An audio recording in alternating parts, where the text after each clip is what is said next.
want to move out of your house, apartment, shack, under bridge. You want to move into your van finally, but you're too scared, you're nervous. You got all types of doubts and weird questions that don't even make sense. I'm trying to answer them for you. So 2 years ago, I bought a van. And if you follow my channel, you probably know that. And yes, I live in my van, because what else would you do? It's weird. You don't van? Bro, do you even van? Do you even van? That's some good merchandise. So, 2 years ago I bought a van. When I saw the van in the ads, go watch my videos, you know what I'm talking about. I saw freedom and fun, 100%. I was 44 years old and I saw freedom. I was 44 years old? No, sir. No, I was not. I was not 44 years old because I was 44 years old. No, I was not 44. Wait a minute. Am I turning 47? Oh, no. I was 45, 2020. Yeah, so I was 44. I don't know what's going on right now. My life is... Good point and segue. Life and how fast it goes, and then people are so worried about moving out of their house into a van, and then one day they're just gonna drop dead. But before you do, maybe you'll have a good opportunity to go, hey, what do you regret? I regret just not caring or caring so much, and I just should have moved into the van, and what people thought and my fears, and I never got to do it. And now I'm dead. It sounds like a joke, but it's really not a joke. It's very serious. I mean, yes, it's pretty much how it's gonna go. You're gonna live your life, it's gonna go, and then you're gonna drop dead, and nothing will ever matter. All this stuff we're talking about is not gonna matter. Hey, what's the battery should you buy? In the moment while you're using the batteries, don't ever buy lead acid. But in the moments while you're using the batteries, that's the only time it matters. That was bad. I bought my van and then I left the house, and then I'm moving into a hotel transition, and the things I didn't sell, I moved into storage, which I already had, and then I moved into the van finally. But my van didn't have a bed frame, it didn't have a bed, it didn't have a bed frame. The mattress that I was using, the mattress I was using, I ended up putting in the van. Hence the hotel, aha. So I moved out of my house. This is one way you could do it, because this is what I did. I moved out of my house, I moved into a hotel. From the hotel, I moved to the van.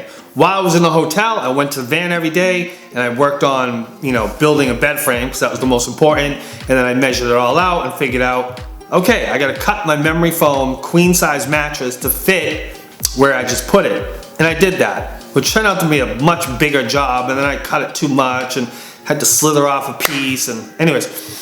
So now I got a bed. Mind you, it's freezing cold. This is late January while I'm doing all this, and it's frigid cold. It's in the teens, like it's about to be next week. Because right now it's pretty good, and mostly 40s, low 40s, high 30s, which is great.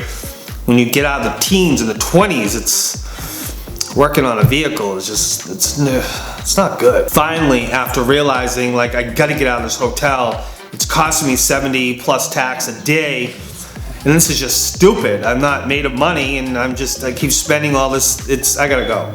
So, finally make it to my van.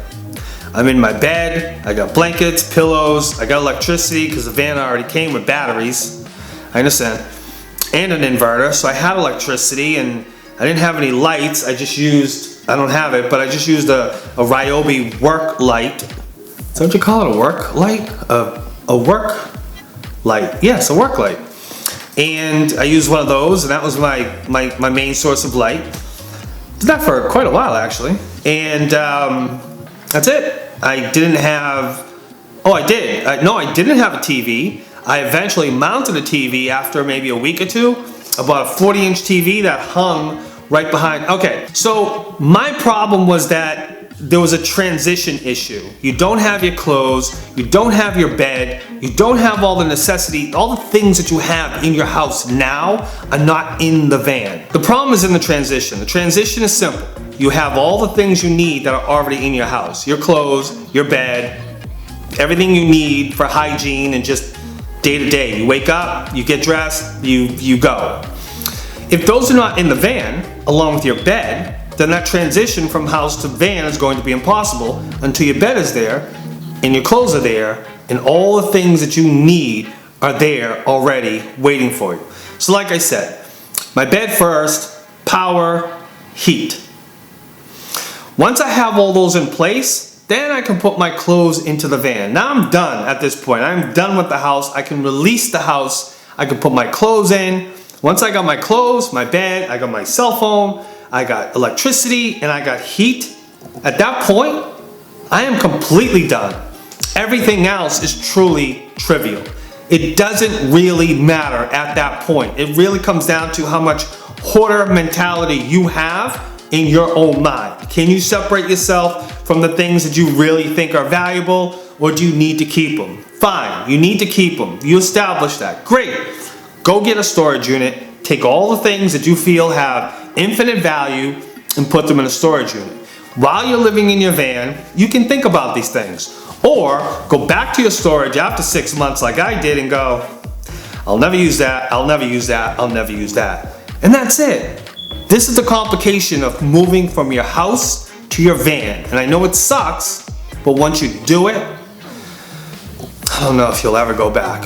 And I only went back because it was a great, once in a lifetime, most likely deal of a free house with a really cool job that I'll probably never replicate again.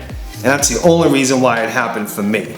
Otherwise, the transition is all fear-based. It's unknown. You don't know how it works. If it was an RV that was fully built and just waiting for you to step inside of it, the transition wouldn't be that hard. You grab all your clothes, go put in the RV, get all your whatevers and put them in the RV, all the things that you need.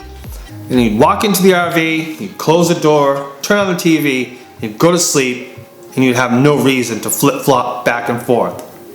That's it. This video is not really about what's life like in a parking lot, what's life like in the middle of a winter storm. I know it's a hot topic on YouTube with Vanlife, but I'm more interested in trying to tell people how it feels from an emotional point, from a psychological point. How does this feel? What is this going to make? What is this going to do to my psyche? Am I going to lose my shit? Am I going to absolutely go completely crazy? This is what I'm more interested in trying to relay. How it feels, how amazing it is. I'm kind of like a feeling guy.